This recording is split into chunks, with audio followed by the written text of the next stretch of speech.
You're asking questions that nobody found out about me before. I seen cousins and families doing voodoo, Ouija board, and I seen ghosts early as a kid.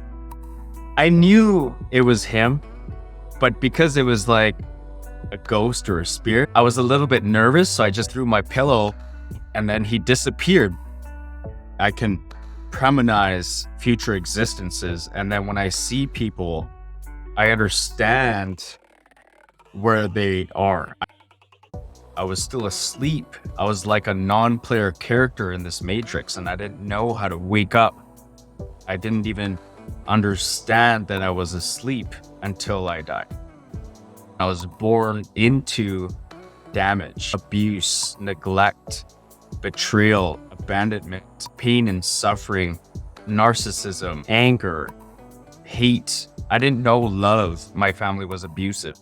Both of them were abusive in their own right. By the time I was early adolescent, before 12 years old, I've already gone to 6 different schools. I've always been that new kid in the block. I used to have migraine headaches because of my trauma and my abuse and everything that was going on in my life. If I did something, I did it hard. If I did sports, I did it hard. If I was abused, I was abused hard. I got into sex, I got into drugs, I got into bad habits early on. Actually, I seen things like abuse, sex, molestation, rape, you name it, I've already witnessed it.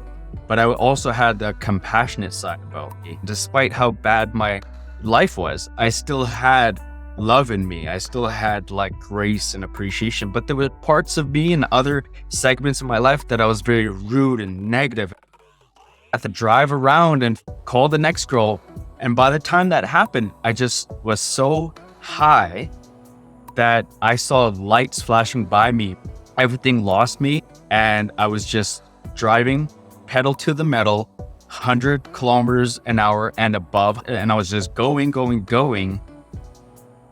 And I hit 2 parked cars, and I propelled up a lawn, and I hit the corner foundation of a house. I ejected out of the vehicle head first, but I was on the hood of the car hanging over, and that's how my body was found. And that's when the first out-of-body experience happened, was when I seen my body and I seen the scene. I hear phone calls, I hear people, and I'm like, why is it that I can just hear everything and I can just know everything and I can go and tap into thoughts and feelings and emotions and what's happening? Then I was able to go inside the ambulance and see them resuscitating me, working on my body. I was out of my body, but I was close to my body. I was able to come in and out of my body, do certain things like take out my neck brace. I was able to touch my lips, but I was limp. And when I woke up, when I tell you hard started right there. I forgot about everything. Yeah, let's do that. Let's do that. There we go. So welcome, Malcolm. I'm sitting in Denmark and you're sitting in Calgary, which I know a little bit. It's kind of 20 years ago. I've been several times. I've also gone in the mountains, seeing the Olympic stuff and all that beautiful things. And Stampede was my first impression from Calgary. So Malcom Nair, you're from the Guided Intelligence, and I found you because I'm so curious about near-death experience, out-of-body experience, personal improvement, from depression to expression, how to heal yourself. Yeah. I know Joe Dispenza, Greg Braden, all that stuff. I heard you talk about that as well. And welcome to the Oliver Schirach Show. Beautiful. Thank you for having me. And I'm always excited to be challenged and, be learned about. So, yeah. Yeah. So we agreed that we're try not to do the same questions as you usually get on the near-death experiences. There's a lot of videos about Malcolm on his near-death experience, but we still want to touch on it. So the people which have never heard about you, they get some kind of a feeling Absolutely. why I talk to you and why you feel qualified to answer some of the questions.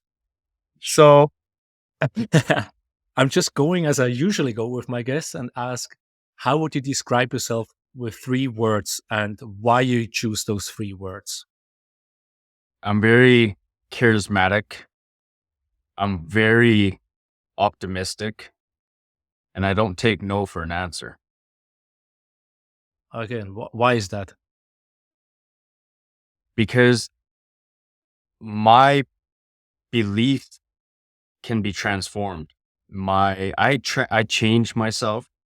If I've been able to recreate my destiny and my reality and bend paradigms, shift paradigms, and I have a foresight. I can premonize future existences, and then when I see people, I understand where they are. I see thoughts before they come out of people's minds and before they speak them, and I can hear thoughts. Even if someone's texting me, I know exactly word for word what they're thinking, what they're feeling before they send. And I also know how people feel before they join me on camera as well. So if I know these things, um, I already have an upper hand on foresight, right? Like on the scene, on the visualization. So that's why I don't take no for an answer, because I know that it's coming from a limiting belief. I know where it's coming from subconsciously, and mine is rewired and reprogrammed, and it serves my higher consciousness. So that's what makes me kind of charismatic and optimistic, and I'm very outgoing and intuitive, right? Because now, after listening to some interviews, I sidestep from my normal procedure. How would you have described yourself as a 10, 12-year-old? Like, same question. I would describe myself as charismatic, optimistic, but the world was stopping me. I was being bullied, beat down, told I'm nothing, not good enough. So my family, my parents and friends and people around me were trying their level best to weigh me down. The world and cycles and patterns and karmas and burnt bridges and opportunities were against me. And I was fighting. I was resentful. I was defiant as well. So I was fighting with light and fire at the same time. And it was very different, but, I didn't know how to use what I had. I didn't know how to use the abilities until after I died. Yeah. And now you say after you died and you're still sitting here, right? So for the people which don't know the story, they're like, Oh, okay. well, what am I talking to? But yeah, I can see that. So the charismatic and optimistic personality is something you're kind of born with. Yeah, I believe we all are, but we become tainted. Our souls, our spirits are the essence here as the student of life that needs the guidance. And I feel that if it's not guided properly, it can get tainted and tainted and tainted and lead you to an inevitable death like it did me. Because I was not listening to the whispers. I was not awake. I was still asleep. I was like a non-player character in this matrix, and I didn't know how to wake up. I did not know how to wake up. I didn't even understand that I was asleep until I died. To open yourself a little bit more up to another icebreaker question. If we have like a coloring box with different pencils and whatever watercolors, and you would be the new adding, the new one, the new fine color, what color would you be? And why would you be that color? Can be any color. I had really fancy answers to that.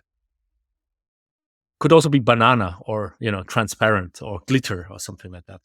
I would, I don't know if it's because it's one of my favorite colors, but purple. But to answer it differently, like I don't know how to answer that for you because I remember the color, what I was when I left my body and when I entered. Right, it was a glow. I was an essence. I was a frequency, and then I was a glow and a light, and I was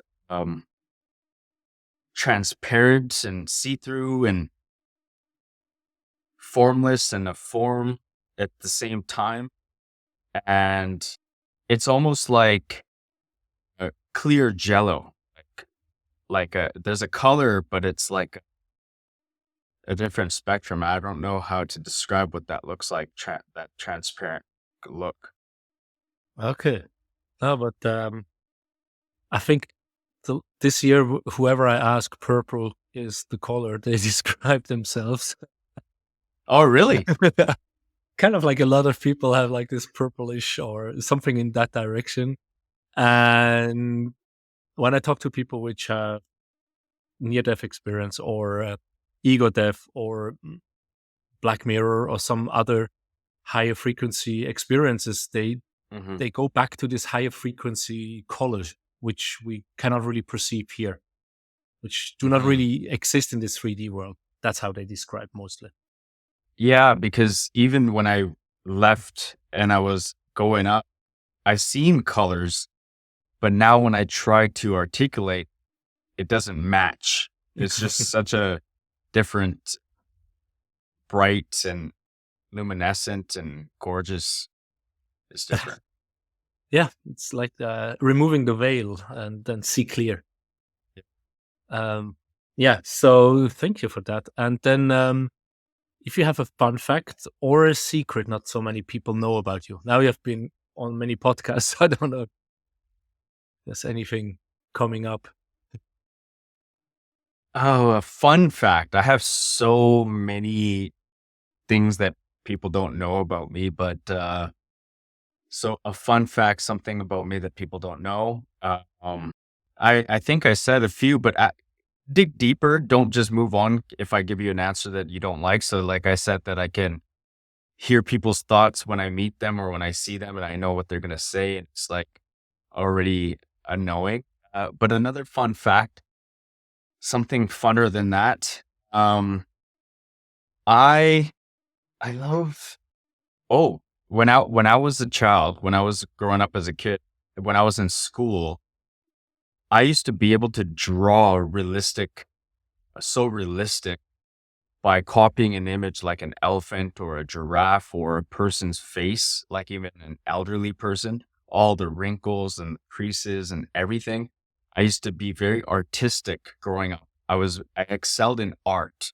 I was very in tune with drawing images like reflections, in a mirror image multiple times, all on a canvas. And this was when I was a child, and I was a top, almost superstar athlete too. Like I was a cross country athlete. I used to do high jump, long jump. I used to do shot put. I was in discus. I was really good. I was always getting high regards in sports. Most valuable player, most important player, very important person in basketball, soccer. I always excelled beyond what other people were doing, even if they were older and more advanced than me. I always proved myself.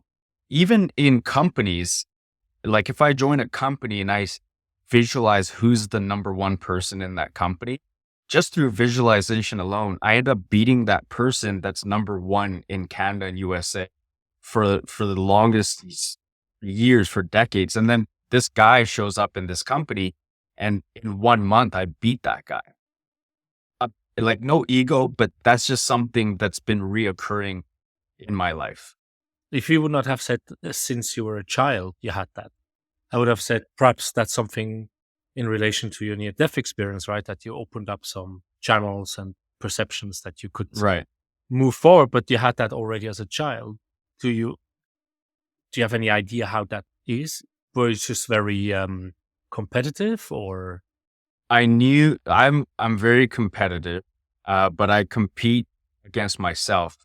I don't show others like I'm competitive. I'll talk, I'll do all that, but internally I channel that energy to defeat myself, to be faster, better. I was the fastest sprinter in all my elementary schools also growing up.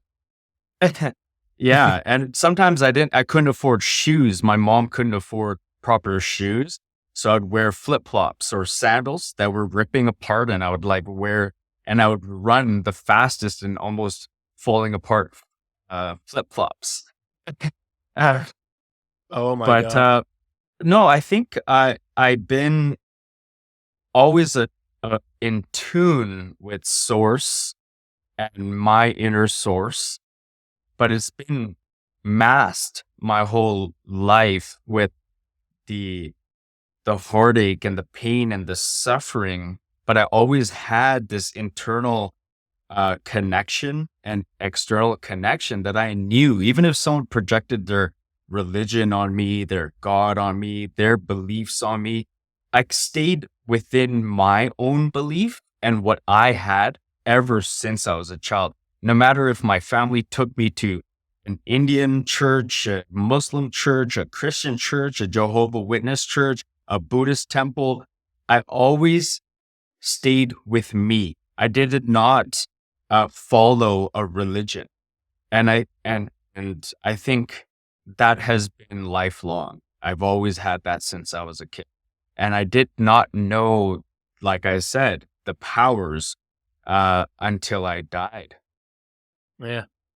Okay. But then let's kind of summarize a little bit. From what I heard from you, your childhood was very dramatic. You were one Very, year old. Yeah. Your parents divorced when you were 1 year old. And do you want my to go into that? Like kind of like yeah, what happened sure, from yeah, until your death? Did you have the death? sure. 20 years old or 20? 23 in 20? 2010.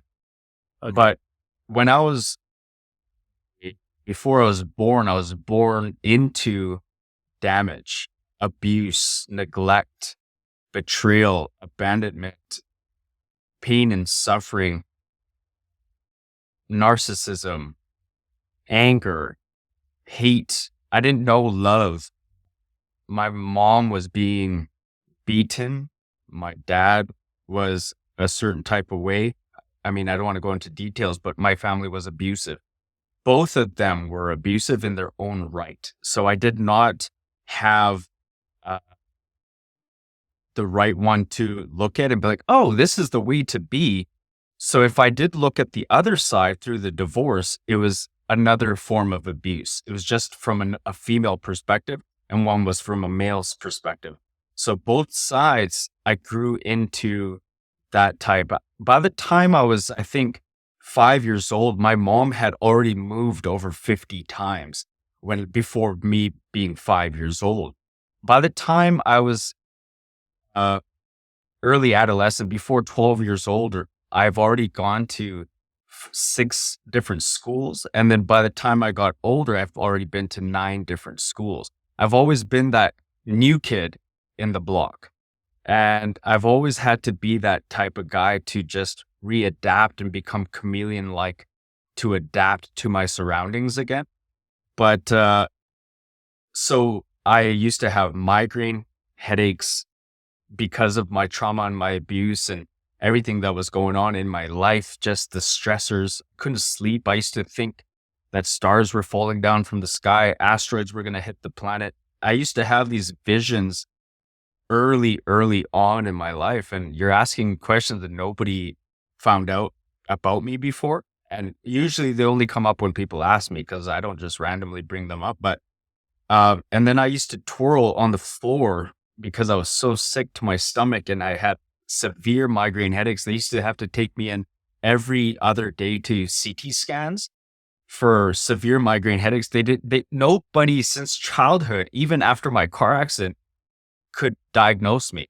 Nobody, but they tried. They tried. They said, he has this, he has this, he has this. Give me all these labels. I think over the years, the accumulation of my life has been able to teach me how to help other people. Right? But coming back to uh, your primary question is 1 years old, parents divorced. My mom moved to British Columbia, Vancouver, British Columbia, and my dad stayed in Calgary, Alberta. And then my mom started dating right away. So I started to feel the abandonment early on as a child. And the alienation and the abuse kicked in right away. And as early on as like 1, 2, 3 years old, I was being transported back and forth from British Columbia to Calgary. And so I remember the abuse and then police officers getting involved and then putting me in their car and, like driving me around, talking to me from early on till even when I was 12 years old. Then I got into stealing and theft and stuff, and cops talking to me and, principals and teachers talking to me, how bright I am, how inspired I can be. But I just had this brokenness in me. So, but what I was trying to get at is, were you going to ask something? Yeah, I wanted to give you the space before I ask, but yes. No, but I can feel, so I get distracted as soon as I feel somebody, and it just cuts off the signal. So go ahead. Okay. There's several questions for me. On one side, you talked about all these excelling in sports and other things. Yeah. And then being basically starting to steal. And what age, 8 or 10 years old, you started smoking? I think I heard in one podcast or something like that. Right. So it's kind of like very different. And I've been in the class with a super bright guy, same name as me, Oliver. That was a bit annoying. Mm-hmm. He excelled in everything, but I think he also worked hard. But then he was getting bored. So when he was bored, he was starting to do weird stuff. Right. So because it was too easy, so he challenged himself to it. He didn't steal, but he still challenged himself because it was too easy at school. Was that something similar for you? Was it too easy at school? Not really. I was different. I like how people try to relate me with analytics and logical minds. I've dealt with people who are very wise and intelligent. They know about different personalities, ENFG and all that kind of stuff. And they try to do all that comparison, and I still don't resonate. For me, I did everything hard. If I did something, I did it hard. If I did sports, I did it hard. If I was abused, I was abused hard. If I was, neglected, I went through neglect hard. If I was homeless, it was hard. If I was an addict into crack cocaine, I did it hard. I did things hard, like everything. My pain and suffering, my vomiting was very hard. Like it would come out of, I had nothing left in me. I was almost hurting, pain and suffering. It was so hard. My headaches even were so hard. So in sports, it had nothing to do with boredom and because it wasn't good enough and I didn't do good in school. I did everything all at once. I was very good at being in school, but I was doing bad things and I had bad things going on at home, but I was also in sports. So I was excelling in sports while I was doing bad things with bullies and doing like vandalism. And then I would be getting abused or like it's called a RACAM. I was brought up in BC housing. So Campbell and Hastings, downtown Vancouver, also close to Chinatown. But if people know Hastings in Vancouver, there's a BC housing's whole complex. That's where I grew up, in the low income sector, Vancouver. And I grew up there. So after school, they had a program where they would pick you up and drop you and, they'd take you to their community a place. They have a gym, they have arcade, they have ping pong, foosball, billiards. Oh, and I was also a number one pool billiards player. And I used to play with people who competed in Vegas. And I was 7, 8, 9 years old. And I used to be not as good as them, but just good enough they allowed me to play with them. That's how good I was. I did spin shots. I knew how to jump the ball and it would spin and then it would score and then it would come back in the placement for my next shot. I was that good at that age. But yeah, so Yeah. sorry, Yeah. where were we Yeah, going? yeah, no. But for me, it's like I see some similarities. Whenever I allow it, I give it Yeah. all. Like you say hard, Yes. so I think you Yeah. give it all, right? So like you go knee deep or whatever you call it. Right. You give it all. I've been playing like before Corona, close by. There's a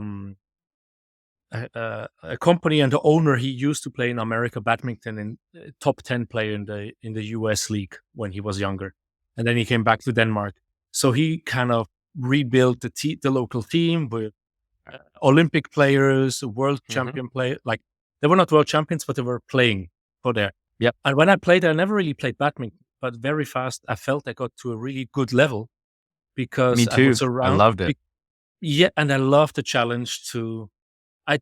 I was playing terrible when I was playing with the others, which were not good. Or when I played with the ones which went for the European Championship or whatever, I played much better. I Me couldn't too. compete them, but I immediately played better, and watching them just motivated me. So did you seek out people which were just excelling? So because you were Yes. drawn to that, because you wanted to be Yes. better? I wanted to compete against myself. So I played against championship Asians that used to play ping pong and I would beat some of them and I would play with them at that age. But even when it came to aggressive people, I would challenge them. And when it came to toxic people, drug dealers, it didn't scare me. When it came to bad ass people in the like gangsters, it didn't scare me. I would challenge them. So I've always done that in all spectrums. It wasn't just in sports. It was even in when I was a bad guy. Even when I was a bad guy, I challenged all the bad things. When I was a good guy, I challenged all the good things in sports. I used to love leaders. I always gravitated towards inspiration and people who can teach me a thing or two, but it didn't feel like I followed through because I would burn bridges. I would take it, but it was all going into my subconscious. It was all there, but I was so distracted in my life that I couldn't stay steady in one thing. So I just accumulated so much, right? Even today, like I'm playing with my kids on the monkey bars. You'd expect someone my age not to keep up, but I'm beating my 9-year-old son. Like I'm skipping 5 monkey bars. Cause I remember when I was his age, I was the fastest monkey bar kid. I was the fastest where we used to race back in the days when we used to play. We had crazy parks and stuff, but yeah, like, so I'm like jumping from here to there, doing parkour and challenging myself and doing pull-ups and stuff. And it's like, it's always there. It's always Okay. there. So yeah, you didn't have the filter of good or bad. It's just like I do whatever it is. Yeah. You didn't really consider is this a good or a bad thing. You were challenged. So Yes. so smoking 2 packs of cigarettes at age 10 or whatever, and I was 8 years old when I started smoking cigarettes. I know a few of 8 those guys as well. And, I got into sex, I got into drugs, I got into bad habits early on. Actually, before that, I seen a lot worse things already. It was adopted into me. Like I seen things like abuse, sex, molestation, rape, like you name it. I've already witnessed it. But I also had the compassionate side about me where I went to a hearing impaired and a deaf school, hearing impaired and handicapped school. It was a mixture. And so I learned early on how to have compassion and love for children who were in wheelchairs or they knew. So I learned sign language. So I know some sign language like A, B, C, D, E. Like I know some sign language as well. Like, do you want to play good morning? No, good morning, or, whatever. Like those things I remember as a child because I used to play with them, like guys that their head was stuck like this, or, like girls. I just had a fondness, always a love, never a judgment. They look at me, I look at them, and I gave them confidence and love. And I also had that despite how bad I was and despite how bad my life was, I still had love in me. I still had like grace and appreciation, but there were parts of me and other segments of my life that I was very rude and negative, and I'm like diss people and be rude and negative to people. So I had so much going on as a child. It's just very messed up. Yeah, it seems very surreal to some degree, but I can imagine it's when you're there, it's kind of that's how it's going, right? When you look back, you mentioned whispers today and also in other podcasts I listened to. Do you think there were people and spirits or whatever it was giving you the love, giving you the acceptance, and you just aggressively pushed them away because you didn't want to see them or you didn't realize? No, I mean, that's opposite. I seen cousins and families doing voodoo, and I seen people doing Ouija board, and I seen ghosts early as a kid. I've seen spirits. I seen my dogs that I had barking, and I would look out the window, and they would talk about how they played Ouija board, and the spirits would throw rocks at them and chase them and haunt their house and come into their house and do things like that. Early on as a child, that was all in my head, watching scary movies, Exorcist. It's all those things as a kid growing up into that and learning about all the things. But anyways, but there were parts of me that I didn't gravitate to it, but I did. And then also a spiritual side that I gravitated to, but I didn't. And it was hard because I had a crazy upbringing. Like I had different family members doing things. I had spiritual family members. I had seen people doing Qigong and Tai Chi outside and meditating and stuff. And then I would see my family, and I'd go to cousin's house and they're like lighting candles and playing Ouija board and conjuring up spirits. And I'm like, whew, what's going on? And then so it was just so much. So I think it gave me the ability to decipher and to where to channel my energy, So I think they seen me, spirits would see them. And it's not like they came to me or didn't or stay away from me. They just would present themselves with my awareness. So I was able to feel the essence of it, that it was real. Plus, when my cousins died, I seen them come in my room, show up in my room. I physically threw a pillow at my cousin the day after he died. He came back into the room where I was sleeping because in the tradition of a Fiji family, they all come into the home. They do a 7-day Hindu religious ritual for the 7 days of passing for the body to leave the afterlife, to go through a process. And in that time, he came into the room to grab his jacket, his leather jacket, because his mom was saying that he's going to come grab his jacket. And, he had a weed nugget in there, like marijuana, and it smelled like weed. And I opened up my eyes and there was like a grandfather, a grandpa person in the room sleeping. He got scared. He got up and I just look up and I'm like, who is that? Who's that? I knew it was him, but because it was like a ghost or a spirit, I was like a little bit like this. And I couldn't be like, oh my God, I love you. Come closer to me. I was a little bit nervous. So I just kind of threw my pillow and then he disappeared, but he was in a physical form. So he had his beard, he had his jacket, he had his dress pants on, and he was in a slimmer form. He was not what he looked like when he died. He was a healthier version of himself. And it was a mixture between my grandfather and him, because my grandfather also died before him. And he was the one who took care of my grandfather day in, day out to when he had brain cancer. So I seen both of them in one. And then I used to pray, like, you can call into angels, right? So you can ask for signs, ask for help. So I used to do these practices early on, and it was just something supernatural that I would do naturally. Wow, it's very interesting.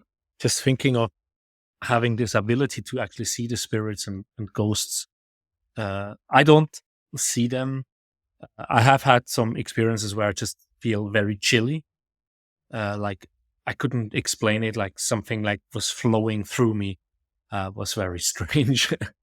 The dog I had before, that must be like 10 years ago. He suddenly barked. My skin was just like goosebumps all over the body. And I was actually afraid. I was afraid to get too close to him. That was the only moment I was afraid, because he was really like a big wall. But it's a Swiss mountain dog, so they're not Yeah. aggressive. And when I went out the house, there was nothing. No one on the street, nothing, no animals, nothing. And he was so protected. He was going to the door and barking at the door, very protective. So there must have been something. Was this while you were talking to somebody, or it No, just no. happened? In the night, I think I was just falling asleep, like in this, whatever, Yeah. sleeping, not sleeping phase. And Yeah. suddenly he started to growl and bark like I've never That's heard him real. before. Yeah, Yeah. that's real. But So I don't was be like, scared. yeah, I wasn't scared. I was just like, okay, I didn't see it. I didn't feel it. What was it? Perhaps the previous owner who wanted back in the house. Or I've something. fought off entities. I notice it in people's homes. I notice it in people. I can see it in people, and the internal it can see me seeing it, and it comes on their face.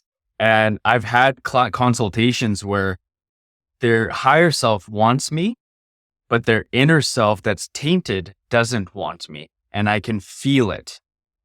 Oh, so now you open up another question. I do a little bit of soul realignment, dowsing Akashic record, kind to figure out the blocks people have. Mm.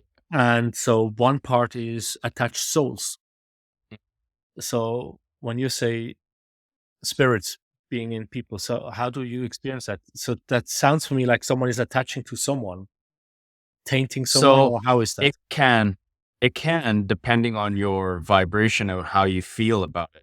So in the beginning, it felt like that was happening, and that's how you attract spirits. That's how you keep it following you, and cycles continue to happen, and you blame people. You're like, oh, this person does evil eye, or did a curse on me, or it's in their food.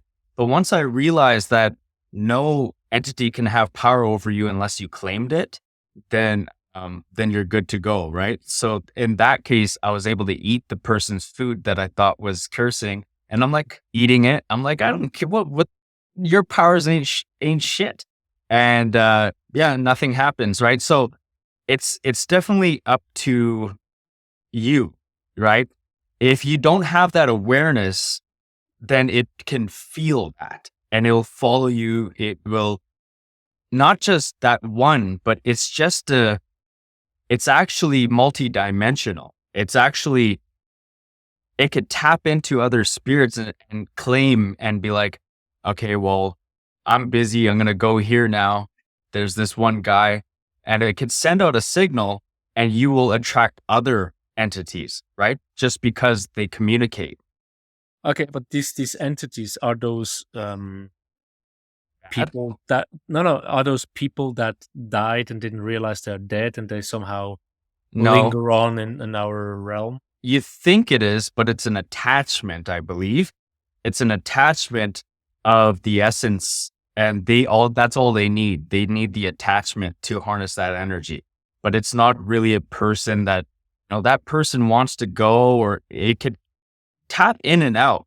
Even spirits can tap in and out into these dimensions, right? It's just dimensional. It's interdimensional.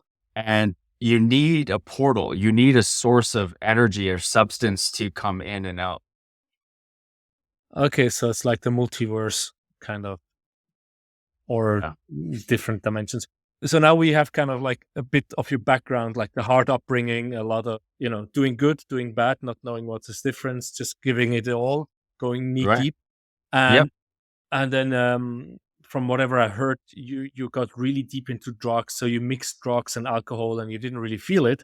So there we Right. have you at 23, uh, waking up. I recall that you said you woke up, you knew you want to do drugs. And so you Mhm. reached out and then you ended up in a party. Yep. Yeah. So that was my mindset. Like, it wasn't just because of that day. It was like every day you're asleep. People don't know what it means to wake up. People think when you wake up in the morning, they open their eyes, they're like, I'm awake. I woke up. I'm awake. But they don't know they're still asleep. So that's how my life was. My life was, I was still asleep. And there's probably another dimension that will be presented to me as well. Like, I'm still a student of life. I'm still growing, learning. It doesn't mean I know everything. I'm still advancing, right? So, but for example, when I used to do that, it was even how I felt when I had to go to work.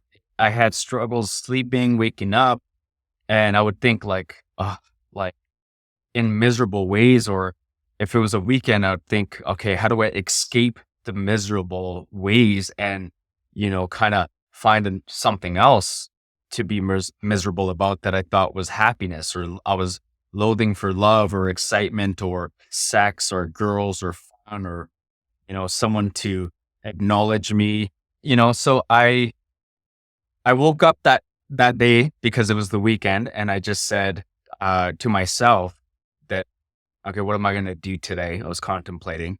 I'm like, oh, I know. I'm going to plan out my whole day.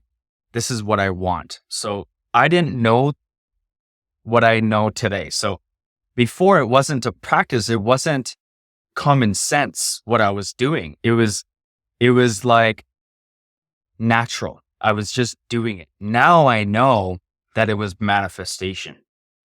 Now I know that I was imagining and creating my visualizations.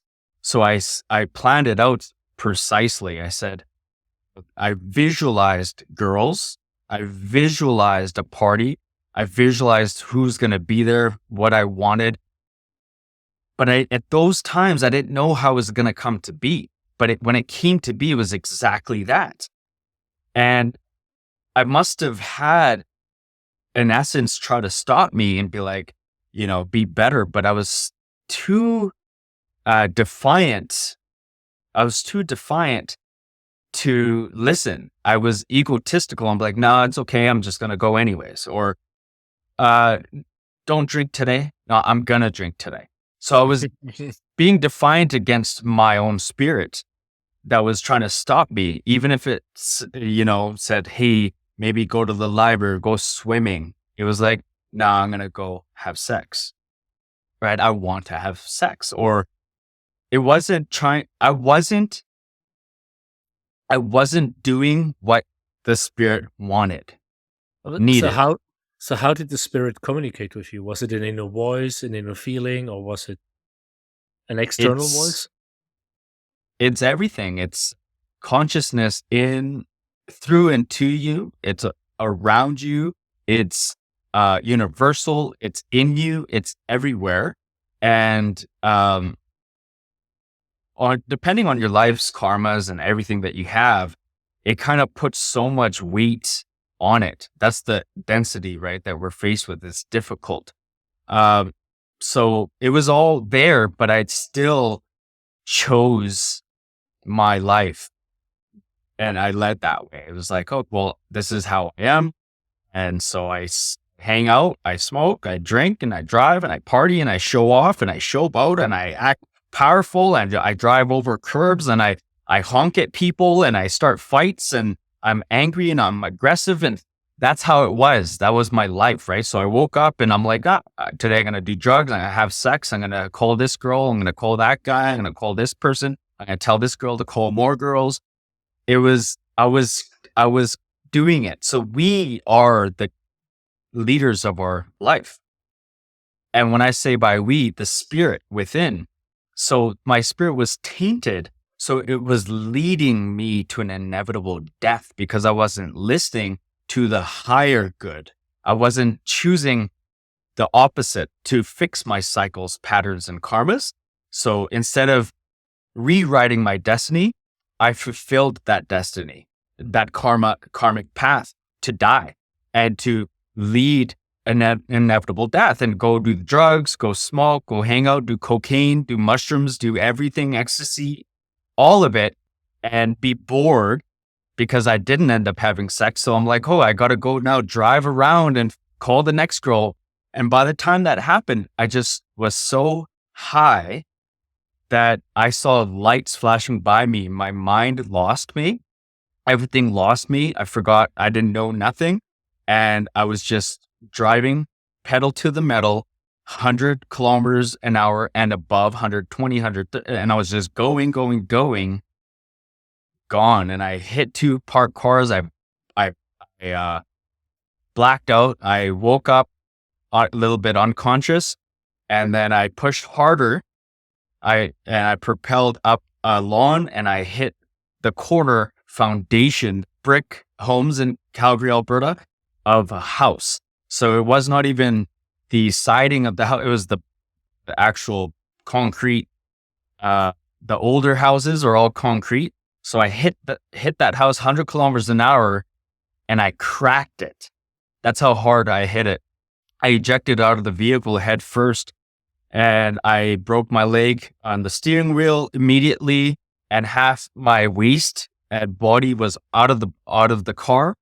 And as soon as that happened, I tapped into that source. And that's how I believe my body was pulled out and dragged out of the car. Because I don't know, if I hit your house and I was stuck in a car like that, would you be like, oh, let me help him, let me pull him out? Yeah, maybe.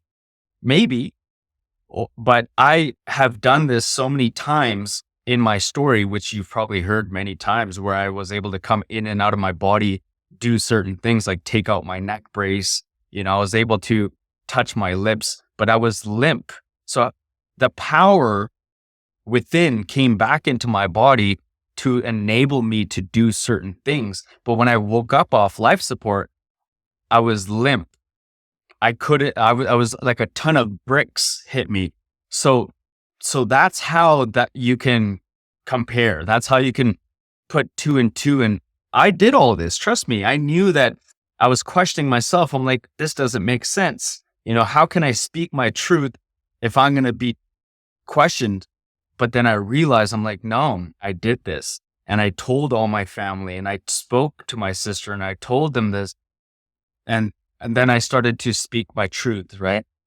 But so I hit the house, I ejected out of my vehicle. They found my body actually on the passenger side with the battery and my shirt ripped off my body, blood everywhere. And the investigation took pictures and everything of my body found on the passenger side of the hood. I was on the hood of the car hanging over, and that's how my body was found.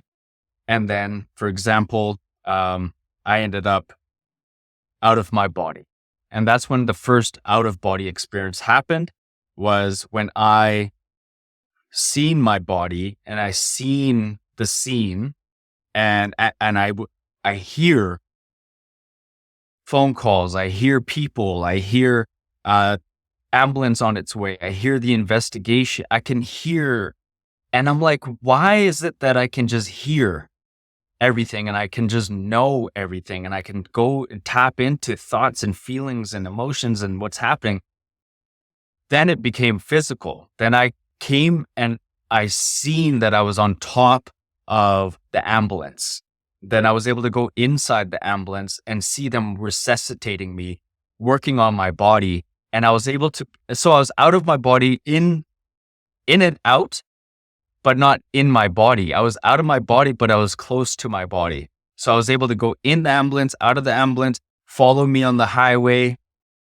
Follow my body on the highway, get to the hospital, and then go inside. And that's how it was. I just stayed close to my body. Okay, so now through all these different interviews I heard or talked to people, many of them say they go somewhere else, right?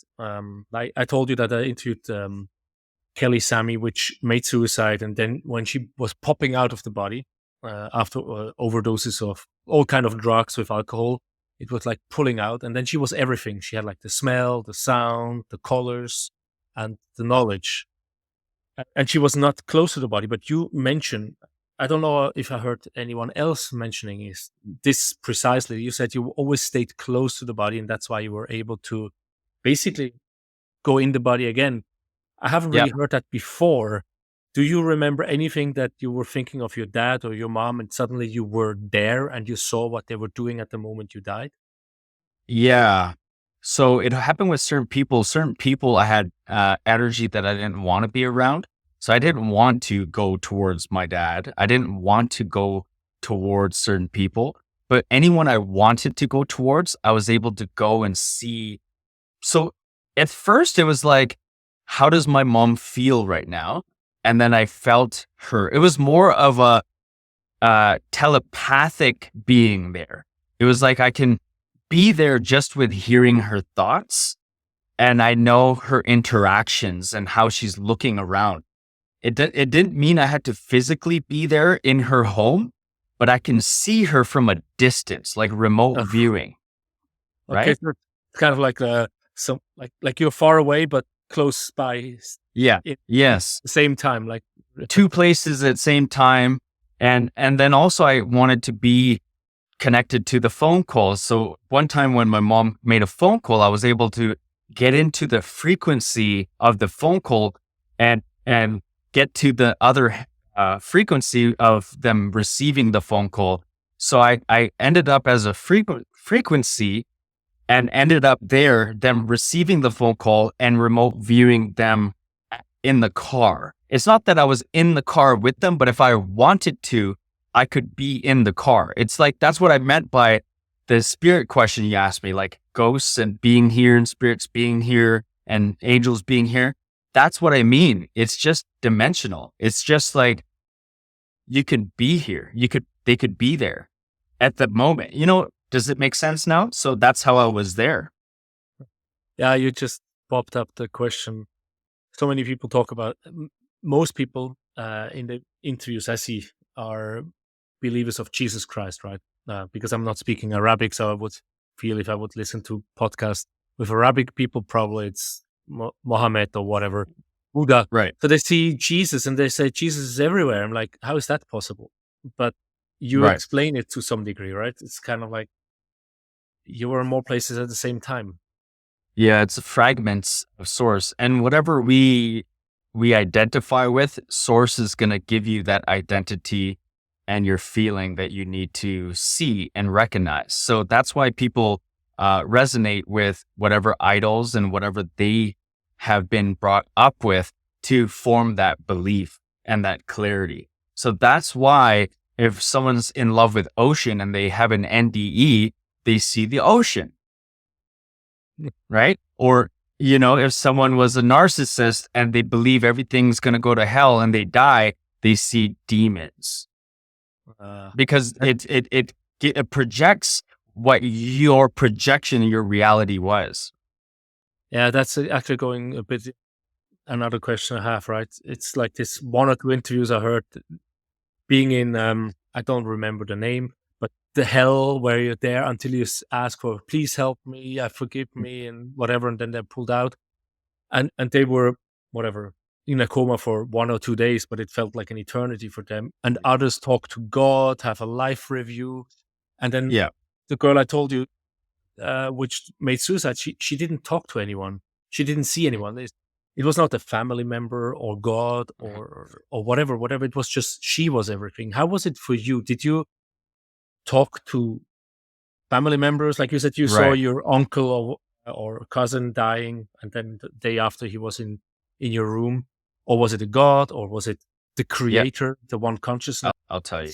So to finish the statement I made, sometimes it could be opposite, right? So sometimes people believe in something, they see the opposite and it shakes their reality and they come back and they are a believer of something else. Like an atheist is now a believer in religion or whatever, right? So it could happen so many different ways.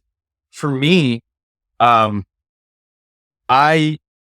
seen dozens of angelic beings, source light beings, transparent beings, welcoming me with that energetic feeling. Like it was all frequency. Like they didn't have to look at me, talk to me, wave at me, but you can feel that they were looking at you, talking to you, wanting you. So that's what was there. And then there was a ultimate being, like a large source, massive, where I didn't even see the whole body, but just the head alone was 25 times the size of what I was seeing. And that's what I witnessed. And that's what was asking me questions like, what do you want to do, in a heavenly deep voice? That's all I felt. And I didn't answer by talking. I answered by, doing a life review.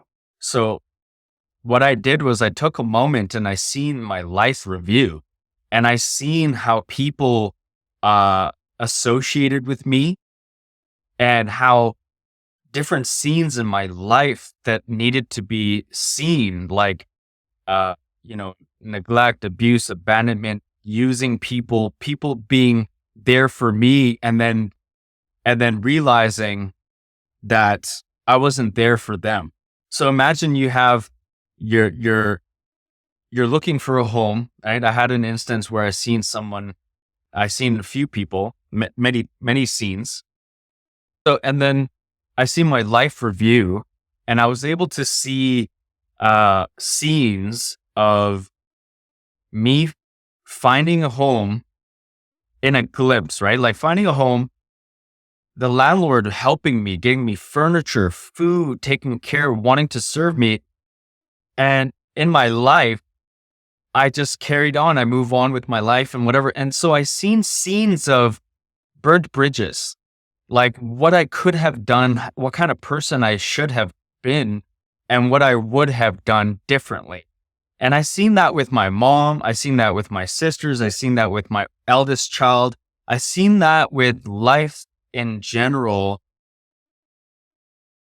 viewed out. And I was able to see, when you watch X-Men and X-Men, you go into what Xavier, the room. You mean Xavier? Xavier's room, the old school X-Men, and then you see images and you see everything. That's what I seen. That's exactly what I seen. And I could look at any scene and they're all playing at the same time. And I was able to tap in and be like, it was just like that, just like that, just like that, exactly like that. Like you go into scenes and everything's happening. It's like multiple dimensions can be played and shown to you at the same time. And that's exactly what it felt like. And I immediately felt a decision, a choice. Like, do I stay where it feels real, so good, woken up from the matrix, and I'm this person now? I'm this spirit. I'm not I'm not the body there. Look at that fragile, limped, vegetable, but everyone's looking at it like that was my life. And I felt bad for everybody, and I felt bad for me, and I felt bad for the life that I left. And I said that, how can I leave? And I hadn't fixed anything. I didn't fix nothing in my life. And I looked at source, I looked at God, and I said, I'm sure, because he knew right away that I couldn't leave like that. And so I sacrificed, and he asked me again, are you sure about that? Are you sure about this? And I had to, me as a source, as an energy, a fragment of the source, we're all part of source, right? So we came from source. And I believe when I saw each source, it was all individual. It wasn't like one, it was just one. It was like all the angels were source. I was a source. The main source was a main source, but I didn't go into the different realms. There's different realms, like after death. Like if you're dead and you die and you're never come back, there's another realm for that. There's also other densities before where I was, right? And there's people who talk about those realms, where it's interdimensional, more in more different frequencies. I actually went into a different realm, a higher realm, but not deeper. And so that was where I was able to see, and a lot of people see their life review.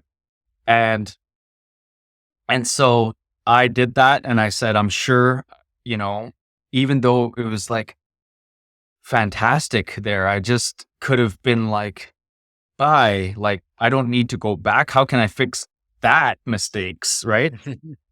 I can't do that. Like, but I want to remember when I said hard, I do everything hard. So I went back, and I came back through the wormhole. That it was a portal back, how I came through the darkness into the light the same way.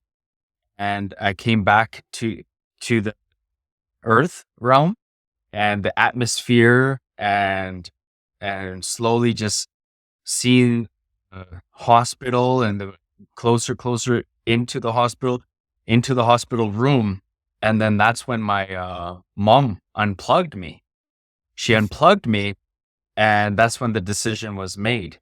And I took about, 15 minutes to get conscious. And when I woke up, when I tell you hard started right there. I forgot about everything. So you went a lot here. I mean, we could probably talk about a lot of things in depth in the experience with the different realms and the different. So as I understand from my talks, from the readings, Jody Spencer and whatever, the Sadhguru, the Emerald Plates. I don't know if you have read that. And I heard it all. Everything you just said has been my study for the past 10 years plus. This is my life. That's what I do. So I love it. Yeah, but I was like, wow, he's talking about the same people I've been reading and listening to. But so I understand we are all one, and we're just different aspects of the one, and that's what you said. So when these angelic beings, these lights which were there, do you think these are part of kind of like your soul group or your guardian angels, or Absolutely. which are around you?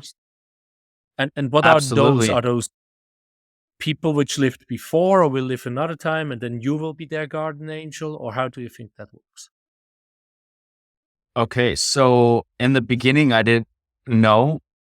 And when I started to remember, I was able to do what I was doing already. So you know how I said my cousin died before my car accident, like way before when I was 15.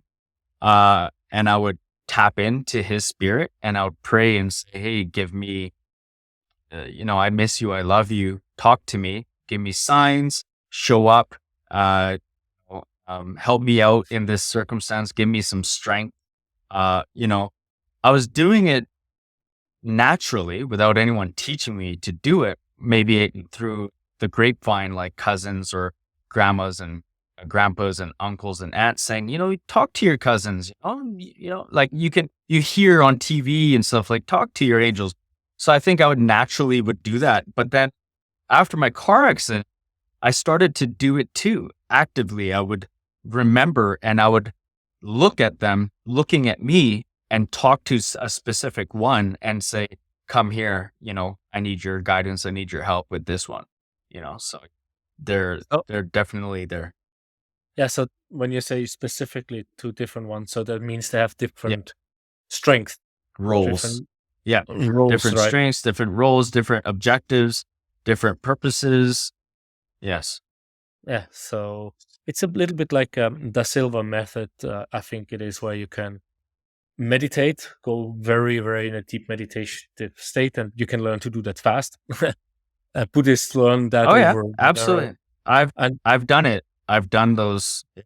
in the Da Silva method, what I learned is like have like your board of managers or your board of support, where you have like the 3, 4, 5, 7 characteristic you ask for help. It sounds a little bit also like that, only that you see those spirits, and the other one is perhaps a mental help to say, I need someone which is a business owner, I need someone which is a creative, I need someone which is good with love relationships, I need someone which, I don't know, is something No, else.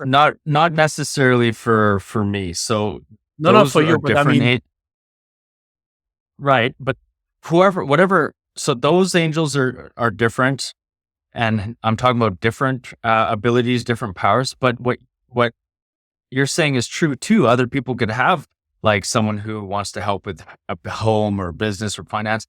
But what I did for that, for example, is I tapped into other people who died, like for example, Napoleon Hill, or if I want to have a counsel, you hear when you listen to Think and Grow Rich, you can have counsel with other board members and stuff. So those things are remote viewing.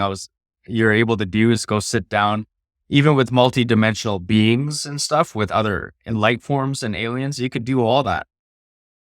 yeah, it's probably it's from Napoleon Hill in the end, but many teachers probably use his teachings in a different way.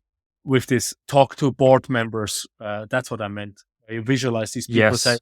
Napoleon, how would you do this? And then that person gives an answer. That through the class I took from Hmm. Mind Valley, Vishen Lakhiani talked about it. He said the more he practiced, the more he could see the different responses from these people he visualized. I could be like, you want to be as loving as Jesus, so you want to have Jesus on your management board. You want to have Napoleon Hill. You want to have Steve Jobs. I don't know. And then these people answer you with their advice.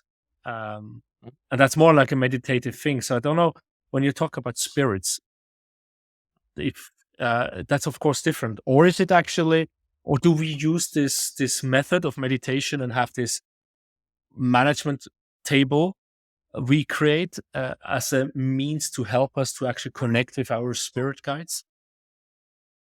It's up to you as an individual what you want to do. I mean, if someone wants to be taught how to do these things, it's easy. Like I can do that. Like I help people. It takes a whole curriculum and a step-by-step process to get someone to those levels. So just speaking on it, people could do it, but they're missing everything else in their life. So if that's what they want to do and that's their purpose, go ahead. Then you just go ahead and learn, right? Learn, like just like you could talk about it. You can answer your own question on this one. Yeah, it's also helping with the intuition. Now, from what I've heard in the other interviews you shared, so you had the near-death experience, or the death experience. You were on the other side. You had the review. You decided to go back. You had the choice to go back, and you were told it's not easy, as far as I remember. I And you wasn't said, told it was not going to be easy. ah, I knew it was not going to be easy. and another question which I had just came back.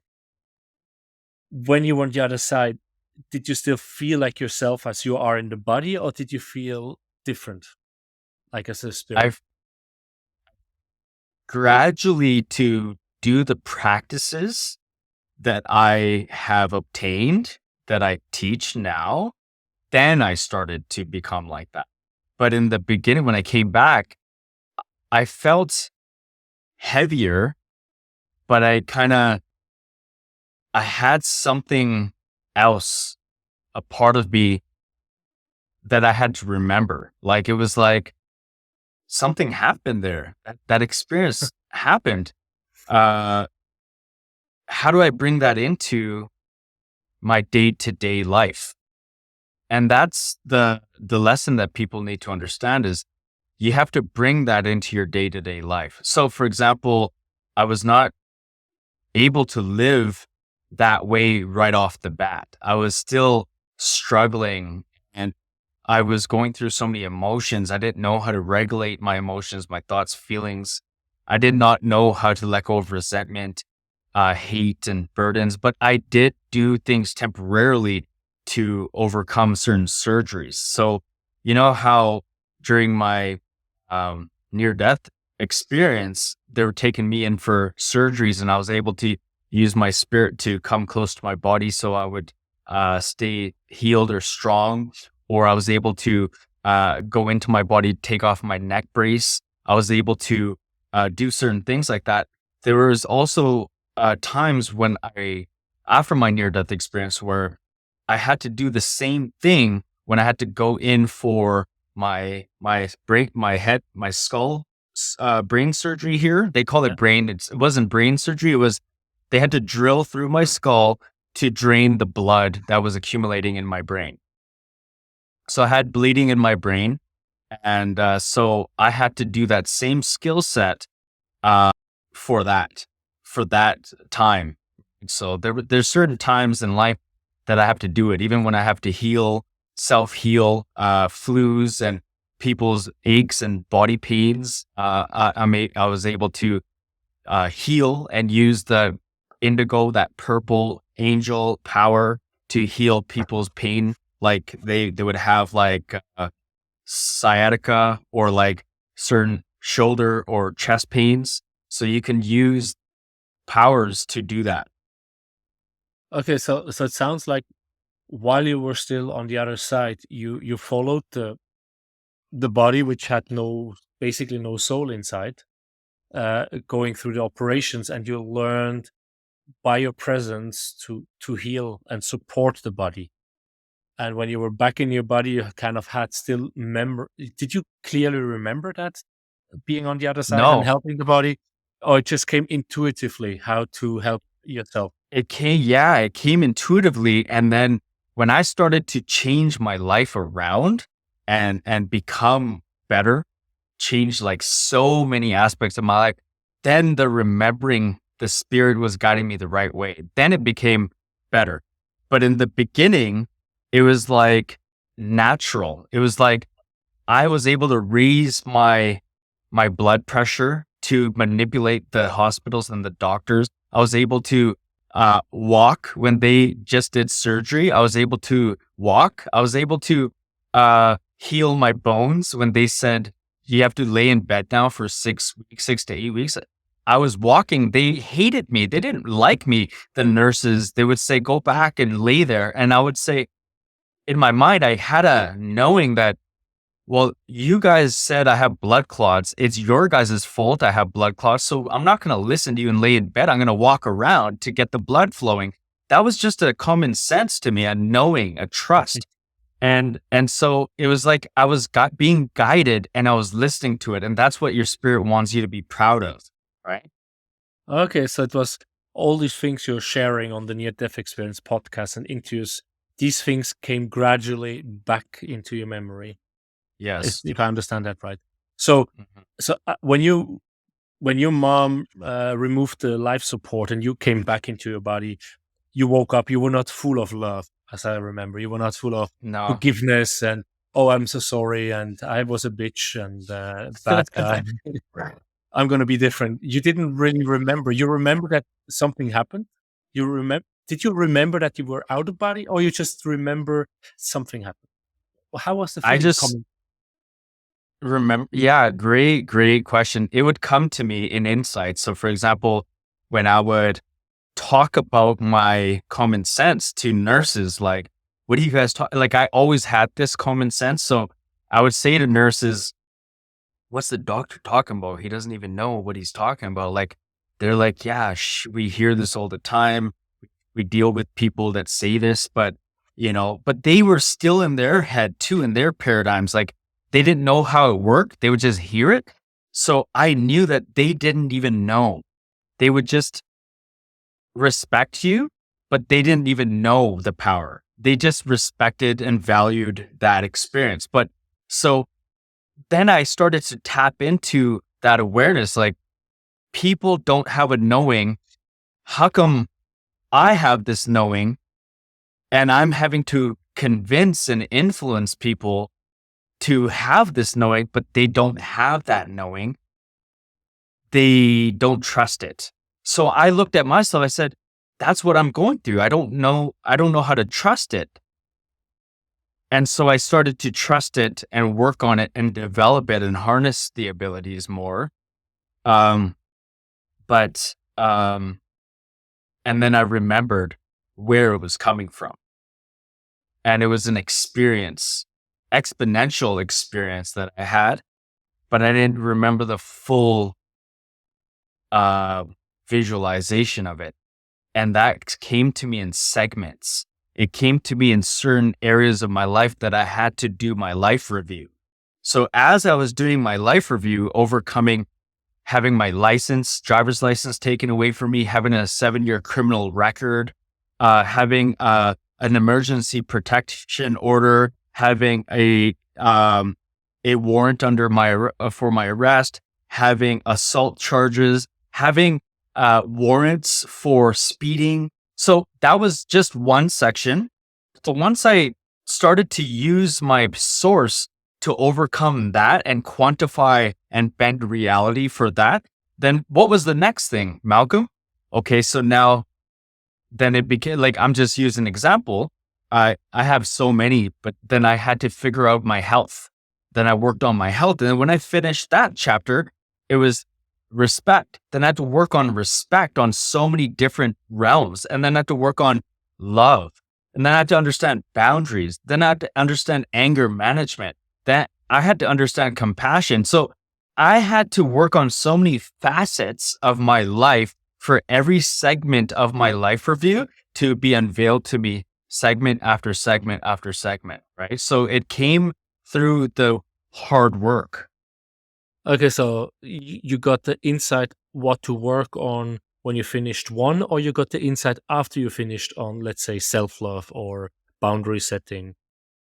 I got the insight. I got the whisper, the intuition. I said, okay, I sacrifice, I commit. And then I started to commit and sacrifice and do the hard work towards an area that was so difficult, like addiction. I was an addict. I did not know how to control I had an addictive personality where if I'm around somebody that's smoking, I was trying to quit smoking, I would just relapse and start smoking again. So I couldn't stay a non-smoker for long. So I was a smoker for 20 plus years. So I've been smoking since I was 8 and I quit after my car accident. I didn't quit at 23. I quit at like 27. So it took me another 4 years to go through just to quit smoking cigarettes. And then before that, I had to learn how to quit smoking crack and sniffing crack. Right. So I was still relapsing, making mistakes. I still got into the car being intoxicated and my car was shut. I would black out. I would take my spirit would come back into my body, take out the key out of the ignition and put it on the passenger seat. So when the officers was banging and breaking my window, I would look at the passenger seat and that my spirit put the keys down on my passenger seat and then the officer could not charge me. So those insights, then I would say, okay, I'm so sorry. Oh my gosh. Oh, okay. I have to sacrifice. Go ahead, impound my car. I got to now quit drinking, cut back or not getting a car. So then that was another cycle, a karma and a pattern to never drink and drive. So things would have to happen, but it almost guided me, guided intelligence. But the guided intelligence didn't come to me until years later. That's a whole other story how that came. So I hope you get it. Like I could go into section after section of all the things I had to relearn. No, but that's different for every person, right? So we all have our other different lessons to learn. And for Yeah, you, you it don't. was- A lot of people don't have as much as the things I had to go through, or it's very different. It's a different dimension they have to go through, right? So yeah, I mean, exactly. narcissism, for example, it's very difficult. If you're very narcissistic, it's very hard to get out of that. I've been talking to several people, and there's not many people which are known that were healing from narcissistic behavior. I Then Yeah. I spoke to So someone. I understand. Yeah. So So so a lot uh, of people do that, and that's cool. yeah, but now that you say you have been narcissistic, and I have like 3 friends which had several relationship with narcissistic Yeah. women, which kind of killed them emotionally and everything. So if you realize that you work together with a narcissist, or you realize yourself eventually that you're narcissistic, how what could be some steps you could do to get out of that, or even to realize that you're narcissistic? So for me, it was struggling. Like it was very hard. Like I've talked to people that say, "No, you're not a narcissist," just because they see that I've changed. So they don't know the reality. Like, but I say, but everything you're saying is I was that and then some. I was worse than a narcissist. I was, narcissists are narcissists, but I was worse than a narcissist because if you add abuse to that, like abusive behavior and aggression behavior and the emotional abuse and the physical abuse that I had, um, I was worse than a narcissist. And I can tell people that, that you don't understand. So to break out of that was very difficult. Um, I was able to do it by self acceptance, understanding my identity. I've never talked to a narcissist, and um, I can imagine if you're so self-absorbed that that you manipulate people around, and Yeah. you abuse them Yep. emotionally, physically, whatever. Yeah. That it's very hard to realize that you're at fault. Like you point the fingers Right. normally, right? It's Isn't that it's it's called a choice. It's a choice. They know exactly what they're doing. They're not diagnosed. They know what they're doing and they're choosing to do it.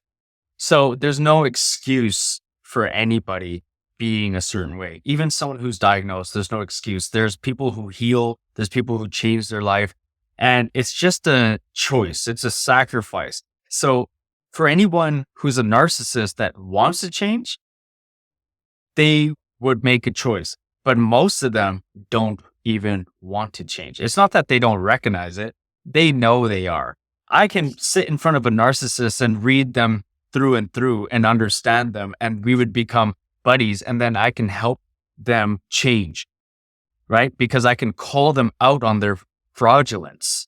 When you can call yourself out on your fraudulence, that's what some of the exercises and practices I do. I do shadow work, I do mirror talks, I do guided meditations and stuff.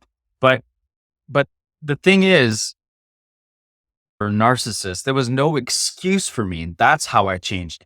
I had no excuse anymore because that realization was now that you're aware, you're awoken from the matrix, you're not a non-player character. You have the choice to choose to stay this way, Malcolm, or you have the choice to die again.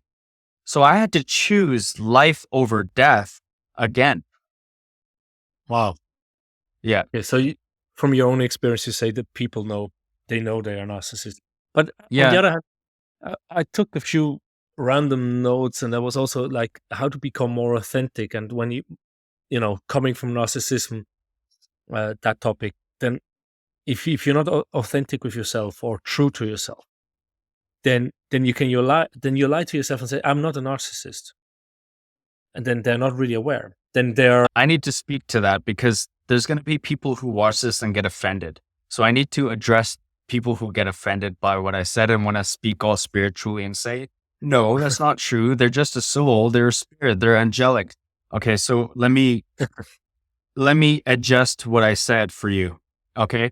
So when you become that spirit, yes, you are angelic. Okay. There, I help them relax. So when they look at their life review, can they come back into their body? Can they choose and come back? That's what I'm saying.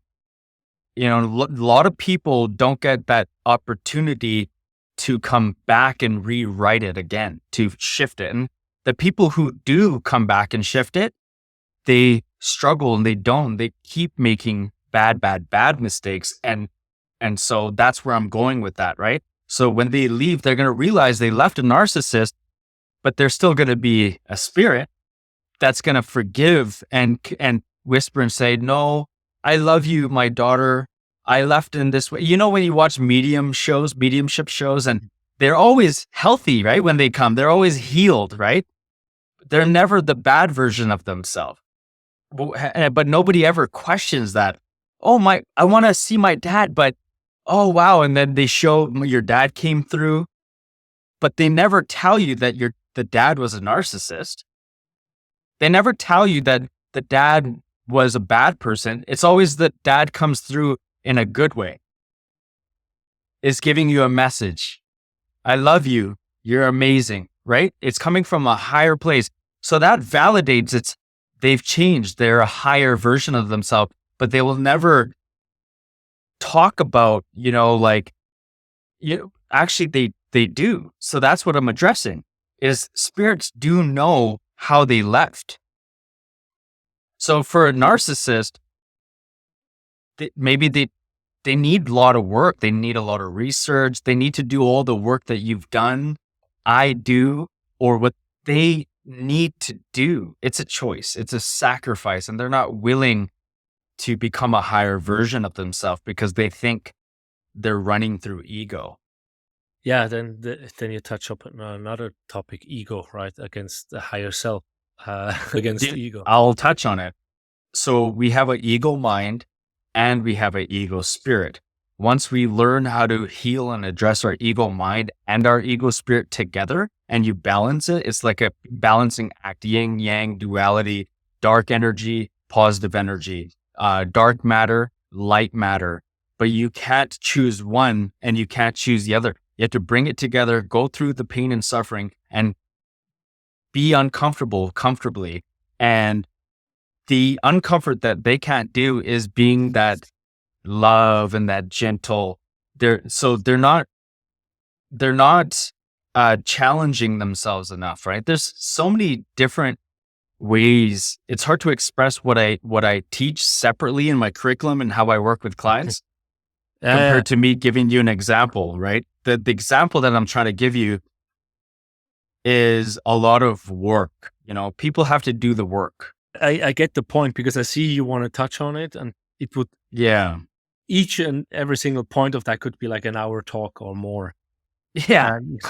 Yeah, exactly. It's like a session. It's like one whole session, just how to obtain that ability, how to do the work, how to get into a habit, a ritual, So it's like step by step. I just have like 15 questions. Morning routine, evening routine, meditative, shadow work, journaling, mirror work, whatever. Yeah. But when I look at you call like the ego mind and ego spirit like yin and yang and dark and light, or does it have different functions? For me, can have. Yeah. Go ahead. For you, it's what? I'm still struggling a little bit. It feels for me like my task or my path in this world is kind of to transcend the ego. That sounds like harsh, but it's more like to accept the ego for what it is, I think, and not being hindered, not being victimized.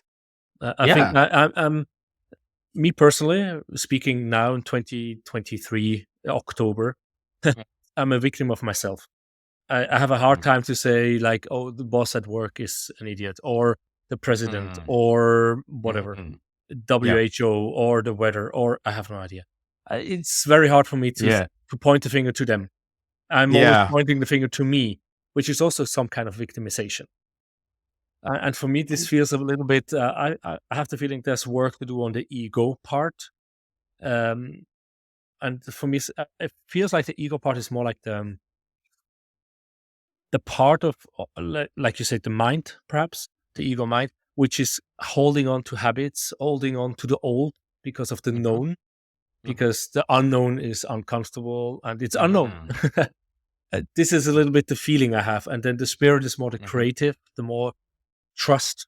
Let's go for the new and create Okay. something new because So that's a feeling I have, roughly spoken. turn what you said into a question.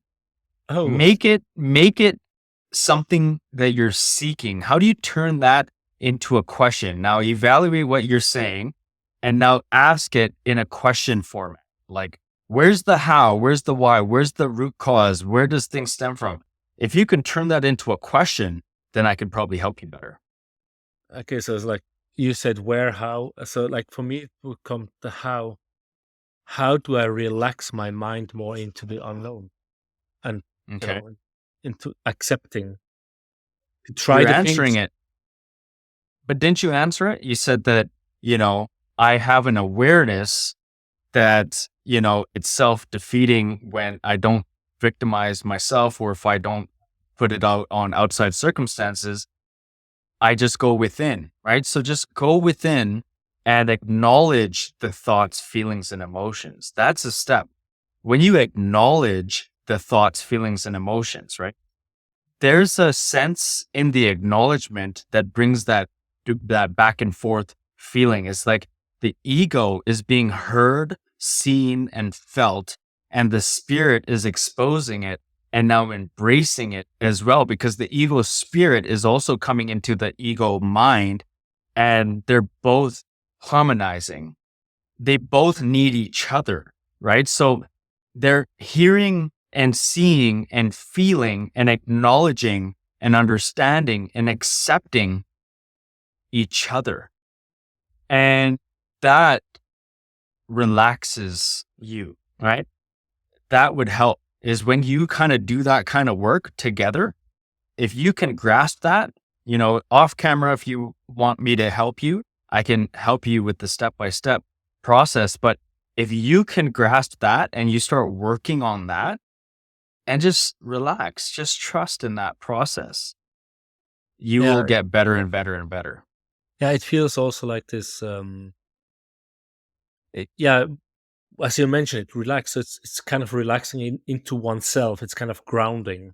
It feels to me like the Hmm. words you share. Like you Hmm. relax more. You're not chasing the things, right? You don't chase the bling bling, as many people say, right? So when you Hmm. heal yourself, like you call the tainted soul. I haven't heard Hmm. that before. You were the first Hmm. one I hear that, but it feels also a little bit like that we are chasing for the next bling bling, the next bigger car, the next Yeah. bigger TV, the better clothes, the better whatever Yeah. vacation, the better girlfriend, the better drugs. People don't want to hear it though.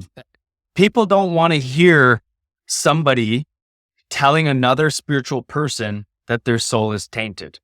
But that's the ego. As soon as they feel that they don't want to hear them, they turn this off and they start typing in a message or a reply. And then you see their name, guided spirit or spiritual essence or angelic. But those are the same people who need the shadow work that have been doing it for years, but still have the audacity to comment, right? But they're not addressing their own ego spirit because they don't look at their spirit as an ego spirit. They look at it as, I'm spiritual. I just want accumulation of spirituality and love and happiness. And I'm only saying it like that to the ones who aren't going to listen. All right. The ones who are listening, they would understand because I'm addressing what we all see. I'm not just, I don't condemn, but I'm saying it in a way for everyone to see the truth. It's like, we all see that. We all see different spectrums of people. We have to become chameleon-like. One word coming to mind is like laugh at yourself more often. I don't know where I heard that. Someone says if you cannot laugh at yourself, then you have work to do.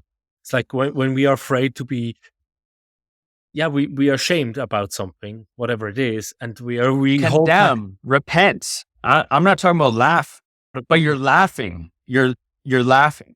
If you attack yourself instead of other people, if you attack yourself, it's okay.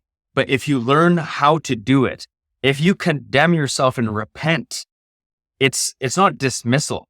Laughing at it and undermining it and getting over it is dismissal. Okay, I don't mean like I mean laugh at it like be amused by it, and not get angry about yourself, or hurt. Like, you know what I mean? No, what if I told you this? Another thing, a lot of people don't hear the things I say, and I respect that. I understand if they don't want to understand it, but I'll help you. So I'm not trying to go against you. I'm trying to No. understand you, and I do understand you. But what if you do attack yourself? That's my angle. What if you do call out the fraudulence? What if you do? People don't want to hear that. See, you're saying things like this that people want to hear. They don't want to hear what I just said. Don't laugh at yourself. Don't just be all this way. What if you understand how to condemn yourself, how to attack yourself, how to challenge yourself, how to face the fraudulence, how to call out the pain and suffering, how to live in pain and suffering comfortably? How do you manifest and become positive? And how do you get the pursuit of happiness through joy while going through pain and suffering? How do you tap into this and transmute that energy? It's by doing that kind of hard work. You have to do the hard work. You have to point the finger at yourself. You have to dive into the pain and suffering where you don't want to go. You have to travel back into time, back into dimensions of when you were hurt, raped, molested, put down, abandoned. You have to not just smile and move on. You have to empower yourself from a early on stage and work your way through the life cycles. You can't just go back. I've done shadow work for people who do shadow work for people. I do shadow work for people who have had shadow work done for them, and I do things differently. Yeah. I think it's also understanding the words you choose to explain. Like attack, perhaps I interpret it differently than what you mean. Right? Okay, so attack in the sense of you're not attacking your soul. The physical energy, the ego, what we can accept and acknowledge and say, admit to and surrender to. And once we know that much, then we want to challenge it. It's like you have an opponent and you want to challenge and go on the defense and attack. In soccer and basketball, you almost want to go in that mode with yourself. And that's what I mean when I use words such as attack, such as condemn, such as fraudulence and pain and suffering. People have to understand that through the guidance and through the love and support that I'm saying it now is what I will do or what people need to do. I'm not saying you're going to meet me and I'm going to attack you or I'm going to teach you how to attack yourself. No, like I just use those words. But I break down things. I give examples of things, right? So yeah. So another word that came to mind is like probably to face those darker sides of yourself. Could be absolutely. Yeah. Absolutely. It's very common sense to say face it, but I use hard language for the people who have such a hard life. The people who have such a hard life will watch a podcast and see someone talking lovingly and be like, we got to face our problems. They don't resonate with, we got to face our problems. They resonate with someone who says some crazy shit, you know? But that's also why there's a place for so many different coaches, leaders, helpers, spiritual people, because we are all having our own experiences, which are different. Yes, So we need you're different right. language, we need different energies, we need different ways of being pushed. I remember when people push me on the hard way, like really, like with the whip, Yeah, I just yeah. stop. I just don't work But anymore. And that's the not what I'm others, saying. this is just as an example, right? It's not that way what I meant. It just came up to me because I remember sometimes people really try to push me, and I remember then I'm just blocking myself. Where I see others, they start to excel, right? Where I block and they start to excel. I'm like, how does that happen? Or you're at work Yeah. and and and you do certain things one way and another person does it a complete different way. And you're like, how can they do it that way? That's boring or that's hard. Right? Have you ever thought of how people do go to those type of therapies and coaching and they get the love, love, love for 20, 30 years and there's still a block missing. There's still things missing because they're only getting what they want. They're not challenging what they don't want. And what if I told you Yeah. that I do the love, the catering, the nurturing, and I do the hard when you are loved, catered, and you fully acknowledge and understand that you are supported and I help you challenge, right? So the Yeah. challenge becomes easier through the support and love, right? It's not that it has anything to do with a coach. It has to do with the understanding of a process. There's a process you have to put yourself through, right? It's not that you're going to avoid a coach or avoid a therapist. You want someone to be multidimensional. You don't want to be one dimensional. Yeah. It reminds me of another interview at last year, an English dude. And he brought up the, when you fall with the bike or running on a gravel path and you get all these little dirt things into your open wound. Yeah. And now you have to really grind it out, like almost take a metal brush to take everything out, and it hurts. Yeah. Yeah. But then the wound is clear and Yeah. clean, and it can heal back together in a good way. But if you don't do the work, you will have all kind Absolutely. of infections and all kind of dirty And stuff coming. absolutely. And we should be doing this to our children. We should be hard in a loving, in a careful way, like allow children to do dangerous things carefully with the guidance, the nurturing and the discipline. So can you imagine what I do and how I've been? I incorporate concepts and I take, uh, all sides of the spectrum and I do it for children as well. So children can also experience the quantum effect because children need to know how to manifest in the quantifying experience and how to bend reality. It's not that they come here and they remember, they start to forget as well. So we need to focus not just on adults, we need to focus on children as well. My kids are 9 and 12, sorry. And for me, 2019, I went deep, but 2000, like for 10 years, I'm listening to mainly Tim Ferriss and these things. So I've been exposed to personal growth, and I try to get my kids into this manifestation mindset, but it's very difficult. So how do you, if you have kids, I've Good question. I love how you're doing, but how? Now you're learning how to turn your statements into questions. It's not only for me, but it's kind of like also for the listeners which have Yeah. kids, perhaps also older. How can we get the kids to a place where to connect with spirits, even if the parents don't see spirits or feel spirits, but they know like there must be something, even though I cannot feel or see it. I How love can I this question. how can I teach my kids or bring them closer to it? I love this question. At what age though? How old is the kid? Are they in the womb still? Or do you want the listeners to know from when they're in the womb, when they're 1, when they're 6, 7, or it depends, right? It all depends. Yeah, I don't know. I don't know how my listeners are spread and the kids' ages. So let's say Okay. my kids are like 9 and 12. So let's say like around 6 to 10 or something like that. That age. Right. So I would take disciplinary action because we need that. And our children do need discipline and they need structure and guidance. They don't need to be told, they need to be expressed. They need to be shown. They need 2 ways of learning.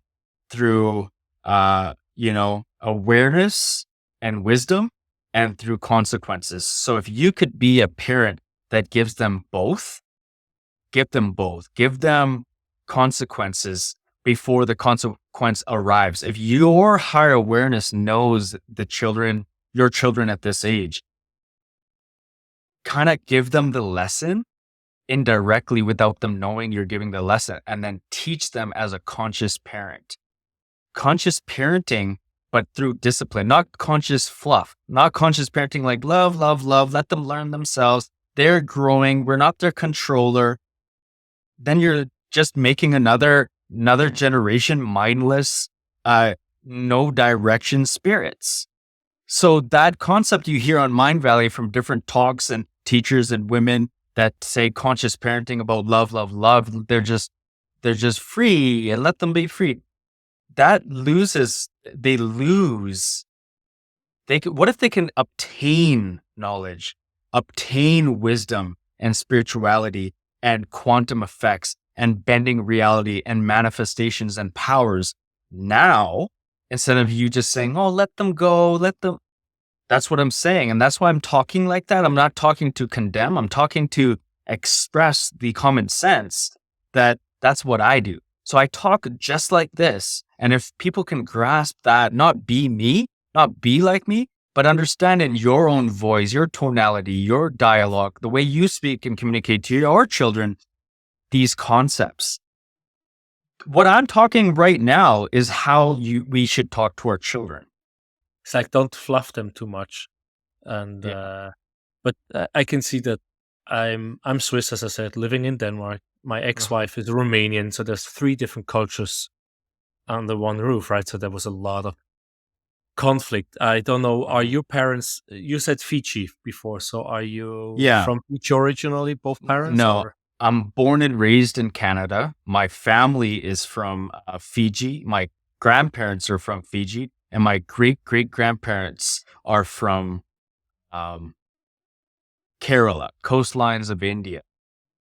Okay, so you have that kind of background. Okay. Yes. Yeah. So you also have like a little bit of a double upbringing, being raised in traditional, Canada. like traditional, non-traditional, with a lot of basically my story, a lot of experience. Yeah, that's what I just meant. For me, it was hard to have a straight line because it was not always aligned with the Romanian way of doing. And then you live in Denmark, then it was not really aligned with the Danish way of doing it. Exactly. So there's a lot of conflicts, especially if you're an international family. So, but it's always, out of my experience, just to say that, it's always a good idea before you have the kids or you're pregnant to write down how you want to parent.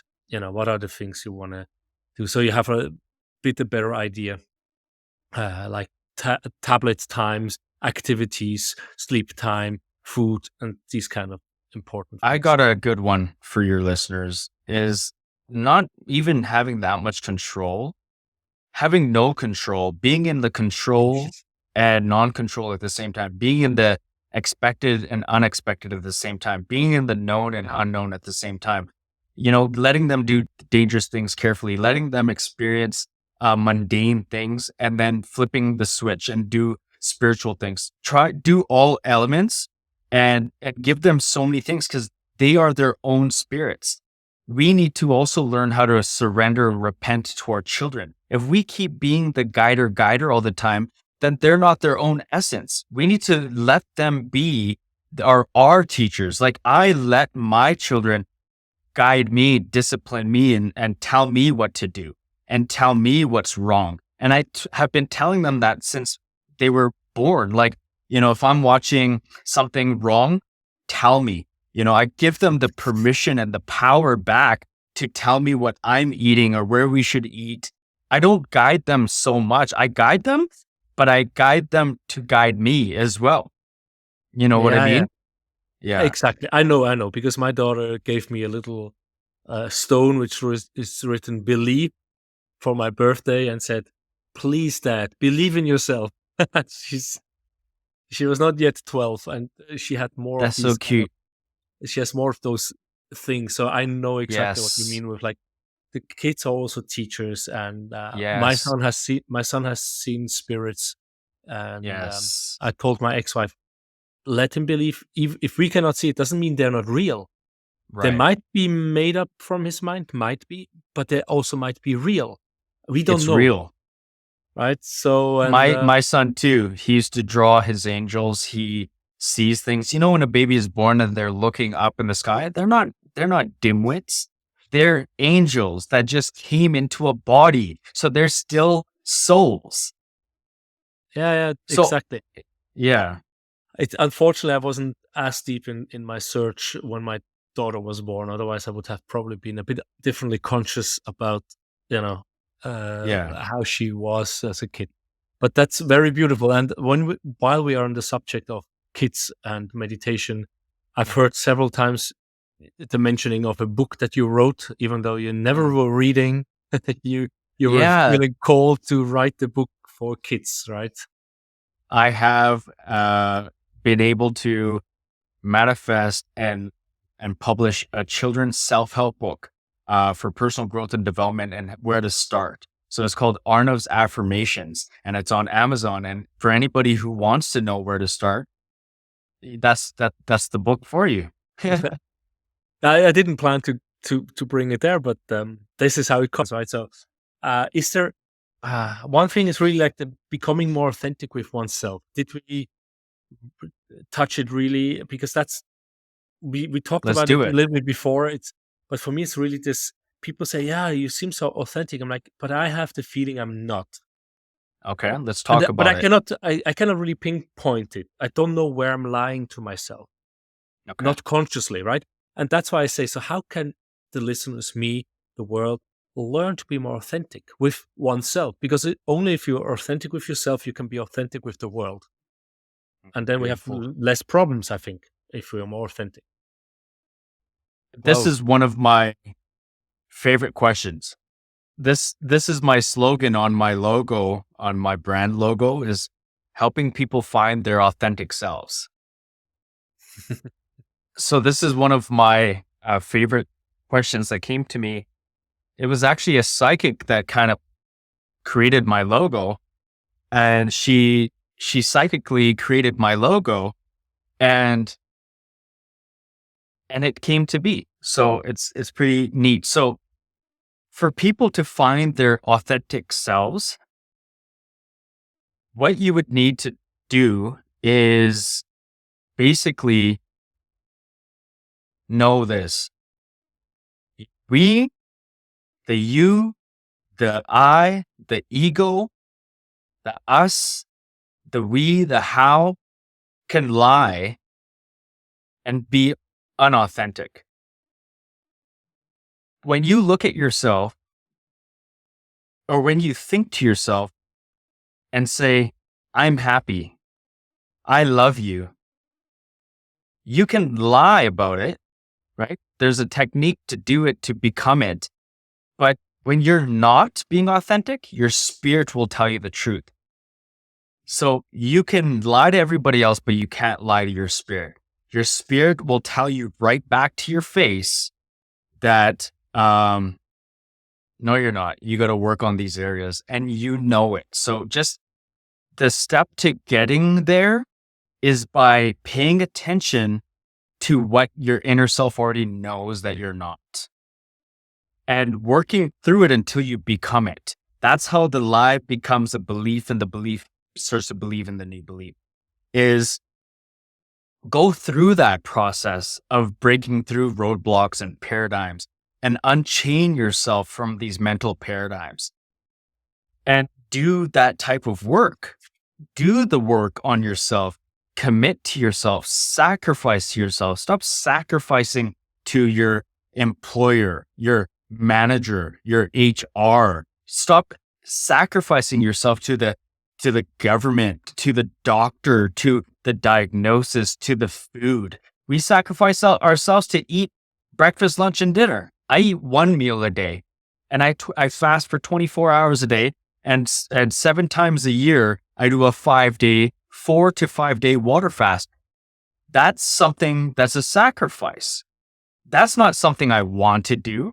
That's something that I choose to sacrifice to do because we are not sacrificing enough. We want to make egg, sausage, and bacon, or we want to eat even vegan or vegetable food, vegetarian, but we are eating all the time. We need to understand how our body mechanisms work. We have to understand how our brain works. We have to understand how our thoughts work. So that's all part of being authentic. You can't just work on one area, call yourself spiritual, but then be lost with your gut health. So you have to have a mind, body, spirit connection, right? So you have to connect every level of your life. And then when you research more, you learn more. Don't hesitate and be like, oh, I don't need to learn about that. That's not my life journey. No, find out, learn about it, right? Grow, expand. Because when I came back to Earth, I realized that my life review was just one section of the life review I have here on planet Earth. There's so much more about the world that I didn't know when I died, right? I wasn't shown the conspiracies. I wasn't shown the truth. I wasn't shown what about the health and the food industry, how they process food, how they forage food. I wasn't shown that. I had to discover it. I had to challenge myself to do these things. So that's how you become authentic. If you think you're authentic, but you don't know about something that someone's telling you, that's a telltale sign that you're not being open enough because you're just closing yourself off to your dimension, right? There's multiple dimensions to open up. Okay. Yeah. Okay. I get it. So when you start to push away, then you're not open for that subject, whatever it is, because you protect yourself from your not knowing instead of opening up.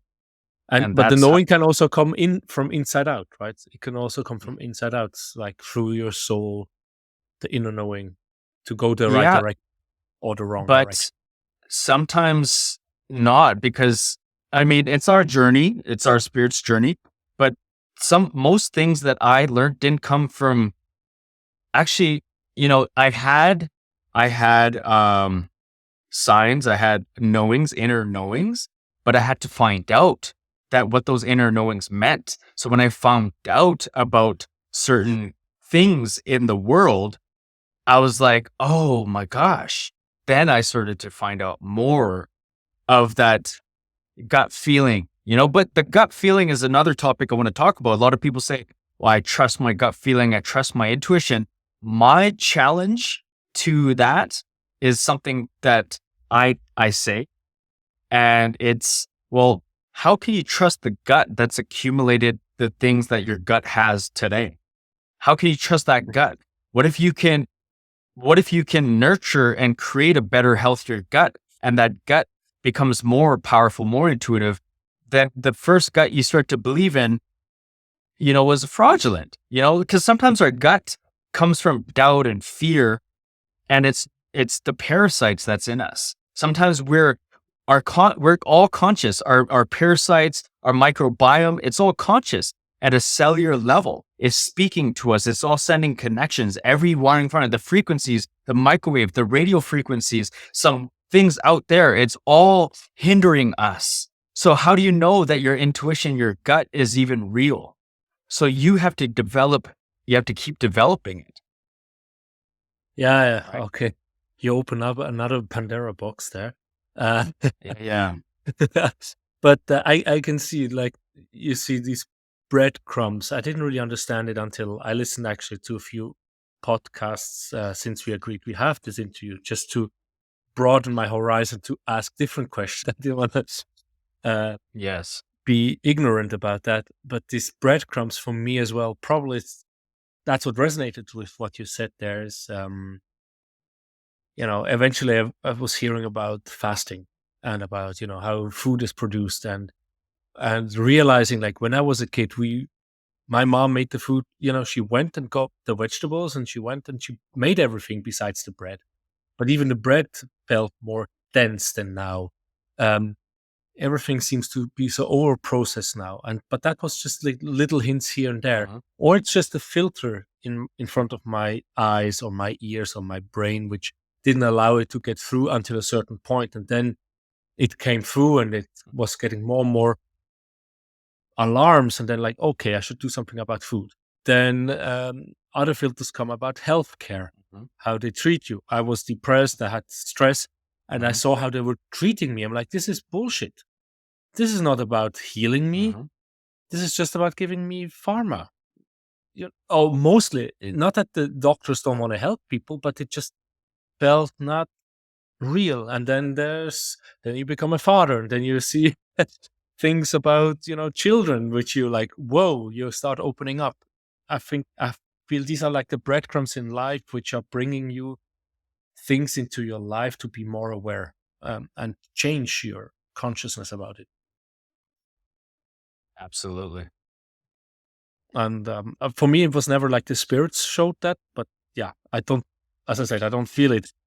I've been told from my friends when they ask me questions and I just answer, and I have no idea where the answer comes from. I just answer, and they're like, "How did you know?" I'm like, "I don't know. I just answer." So I think this is a little bit my um, strength sometimes, to just answer, because I'm not, and Right. that's why I probably ask you about being authentic. I'm not really afraid of saying things others are afraid of saying, but somehow I have the Mhm. feeling I'm not saying the things I need to hear myself. Like, and that's why I asked you right before. Um, What do you mean by that?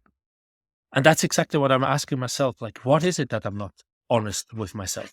What is it that I'm not saying that I need to hear? And I'm still searching. I I think and once you talk to somebody and they get a insight into you, uh, you can definitely get to the root cause of that. And I know that we can. I know that I can. So if you ever want to talk off camera, we can. Yeah. Okay. Let's see. We've been talking for 2 hours. For me, it's now night. That's why I'm in this orange light here. I have a lava lamp here, or what is it called? It's stone, Himalaya salt. Nice. Uh, Yes. Yeah. Yeah. is there anything that you feel we didn't touch upon and you would like to share? We touched on a lot of things, and there's a lot of things we didn't touch on that we could keep talking about, but we won't. We do know, and we can act, and we don't know. Like, so if this call ends, there's going to be more things we know we could have talked about, right? So it's up to you, the interviewer. It's up to what you want to pull out, because there's always more. So I think I that let's understand. close it here, and Yeah. now we take a second one if you feel like. Where can people find you? I mean, guided intelligence is one thing, and Malcolm Nair is your name. So, but where would you like people to go Yeah. to find more about you? Once they type that in, they'll find me. Once they type that into Google, they could see my reviews. They could look at my testimonials on YouTube, Instagram, Facebook, LinkedIn, TikTok, wherever. But it's all leveraged as a tool to use for personal development and growth and guided intelligence. So, on Amazon, that book, I'm sure we can post that in the Yeah. description, but it's Arnav's Affirmations. And that's a great place to start.